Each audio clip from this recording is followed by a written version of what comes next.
I know sometimes a piece pops up, you know, maybe it's a knife, a watch, or something that looks really special to you and you'd love to get it, but you just don't got the money for it right now. Well, you actually do, and you just don't know it. All you got to do is go make an account at bladebinge.com, and you can sell some of the stuff you have in your collection right now that you're not giving enough attention to. So you can easily make an account, and then they got step-by-step instructions on how to post the thing that you want to sell on there, anything EDC related, and you get 92.5% of the earnings. They make the shipping label, they make it super easy for you. Buyers and sellers both have ratings and are protected. Then if you want to buy stuff too, like maybe there's a certain piece you're looking for, maybe something that's hard to get, they got a Grail section, USA made section, a budget section, and just EDC gear in general. So if you are trying to find something, or possibly just need to get some money together to get that piece that you've been looking for, that you finally found but you don't got the funds for, go and check out Blade Binge. And also shout out to them for being a channel sponsor. Bang! Neeves Knives, I'm Jared, and today we have some new knives that are really good. Like, these are really, really good. I'm really liking these. So these are from FERRAMONSTER. Shout out to FERRAMONSTER. Now, I've had this model, but not this version. Oh, the wrong one. This is the Spectrum, but I have two different versions of the Spectrum to check out. I have a third one. I didn't pull it out because I've shown it on the channel. It's just an all DLC version.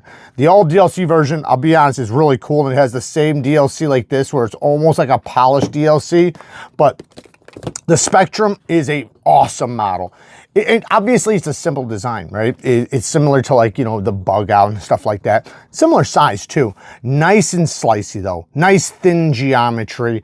Beautiful. Damn near, it's basically a full flat. I mean, it has this swedge, which I'm happy about. There's no real place to clamp it. However, they did make removable thumb studs. So if you did need to clamp starting there and then over to here on a fixed angle, you could, but look at that.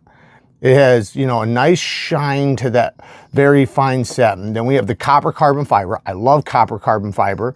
The titanium mill pocket clip is a little bit tight, but I imagine it'll, you know, after you slipping it out of your pocket, or if you wedge something under there, it'll be fine. It's a good clip. I don't want to make it seem like it's not. The thumb studs, you know, you got this a slight bit of chamfer. If you look at this one, you can really see it. So this one has it, but it's not as prominent as like the titanium one. You see how you can go right to the thumb stud, you can kick it out. Listen to the sound.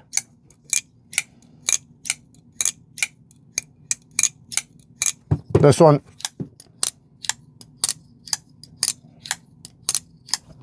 The DLC titanium one sounded more like this. I think it was a little bit clackier though. So maybe it's just because I flipped it a lot more, but there you go. It's pretty loud. It's actually a nice sound. I actually like the acoustics of the full titanium ones. Very, very ergonomic. Super ergonomic. Great jimping.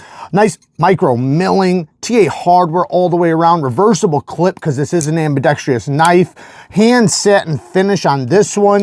Vertical set on this one. These are beautiful knives. Beautiful, very simple knives. Now, the crossbars, are they adjustable? I forget. No, they're not. However, they're good. So it's not like, put it this way, if it was adjustable, I wouldn't strengthen it. It's already good. So the Spectrum, man, awesome, awesome model. Let's check out the next one. Now this next one is the VALKEN.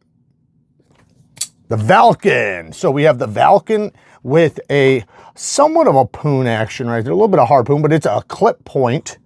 Not a straight clip point, but it's almost a straight clip. And if you look, the tip is not very much higher than the center of the pivot.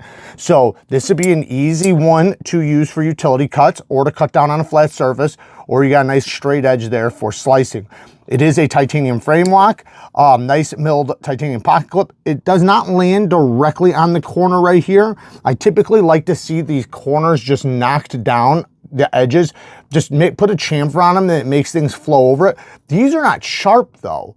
So they are slightly, they did do it. Okay, they did do it. Never mind. Forgive me. They did knock those edges down. Very cool. I was wondering, because that does not feel sharp. Very smooth on that drop. Look at that. We got flipping it. Great flipping action. Great detent. You can hear it.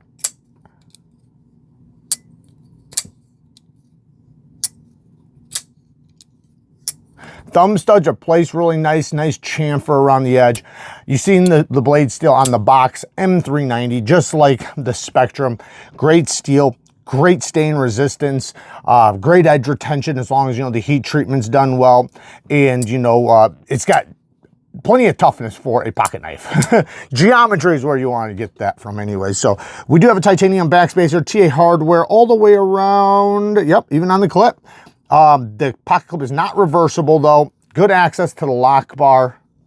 Steel lock bar insert, also with the T8. Love to see that. How's the detent getting past it? Oh, easy to get past the detent.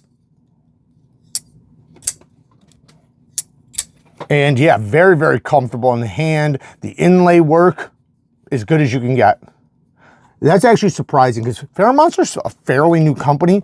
But I'll tell you what, man, I don't know what they were doing before this, but they do knives very well. Like, they came out swinging, and it seems like they've taken notes from any video I've done in some of the things I've said. And I'm always happy to see that, because that means a company after a year or so, whew, the amazing work they're doing. And they're already doing amazing work. The thumb studs, I would say, they have texture around the edge. If you look, they do have the texture around the edge. I like a little bit wider, a little bit more. This is still good though. Like, I would never complain about these thumb studs. This is more of just something that would enhance it, in my opinion. Now that, you know, opinion could vary. Plunge grind could be a little bit better, just like on this guy. That's one thing I would complain about, is the plunge grind, but not very many negatives. Now, this next one is the FERROX. Now, the FERROX has, you might not be able to catch it really well, but it's got this purple carbon fiber. So this is, whether you can see it or not, it is a purple carbon fiber. There you go, you can see it a little bit. It's got a little strands of purple in there. Titanium frame lock, M390, hand satin blade once again.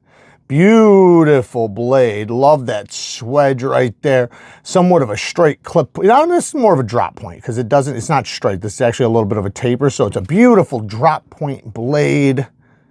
Beautiful geometry, nice and thin and slicey. Very narrow up here in the neck, a little bit thicker down there. Really aids to nice, comfortable, you know, ergonomics. And you have a nice choke up spot right there. Good, decent access to the lock bar. They didn't cut this back, but they chamfered this little spot, and it's very easy to do. Very easy to do. And the detent is nice and early, so it's very easy to get past the detent. And it is a fall shut action. You can control it right here. It's not a front flipper, but you can control it right there if you want to, you know, kind of slowly move it over. Then you have a flipper tab, which does have good jimping. I know you've seen me skip off of it. That was my fault. I have a sore on, or I did, but it's still healing. So I need to use my middle finger a little bit more for now. But nice texturing right there if you are going to choke up. The clip, nice clip. You know, the clip is on a decent surface. Yeah, that's a good clip. It's decent. Good clip. I like a little bit more room under this end. You see how it's higher here, a little bit lower here. This would be cool if it was lifted up just a little bit. Same thing with any of the other clips. Make sure it's the same amount of room from front to back.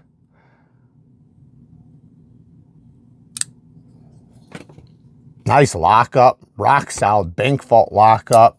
Access to that hole is amazing, whether it's the thumb or reverse flick. So, I mean, you could just see it. I don't think I need to explain that. That's plenty of hole access. Lefties, you can do it, but it does not have a reversible clip. No, it does not have a reversible clip. It is TA hardware all the way around, which is always cool to see. Lanyard, you got the titanium backspacer. This is very cool. You know, it's super lightweight because this side is just solid carbon fiber. There's nothing over here, maybe a little piece right here for the bearings, but other than that, it is super lightweight. You can see like it's gonna lean towards the heavy side right there. Now, it'll still stand up, but I just mean like it'll fall over if you allow it. It's definitely, you know, frame lock side heavy. But you don't feel that in the hand, obviously. All in all, the sizes of them all are about, they're not the same, but they are like, you know, similar. This one is definitely the biggest though. So, oh, they're about the same size, never mind. So yeah, they're all right around the same size, you know, which is a good size knife. So this is an awesome drop from them, man. I really like this drop. So shout out to FERRAMONSTER. I know their prices are a little high.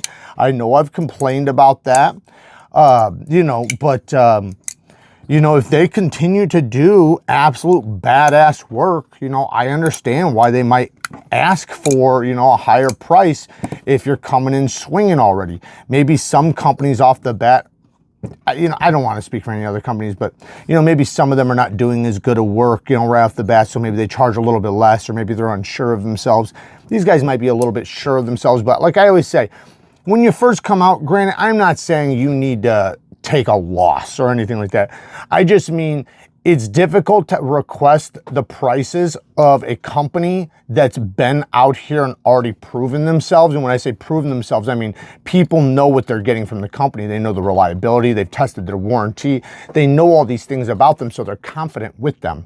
If they see a knife that they love from that company, the company they're confident with, and a new company they're not confident with, same price but looks just as good, and they really want both of these, they're probably gonna pick this one over here because they're confident. That's all I really mean. But hey man, if you can get the price, more power to you. And I definitely, I said this already, I think they're worth the price that they're asking. I'm not saying they're not worth it. They definitely are. They're on par doing, you know, as good a job as anybody else. But you got to put that into consideration anytime you have a new company and people are learning what you're about. Now, they're not like so fresh and new. And obviously they know what they're doing. I don't know what they were doing before. It had something to do with knives. That's for damn sure. I don't know. Anyways, work hard, stay tough. Till next time, peace.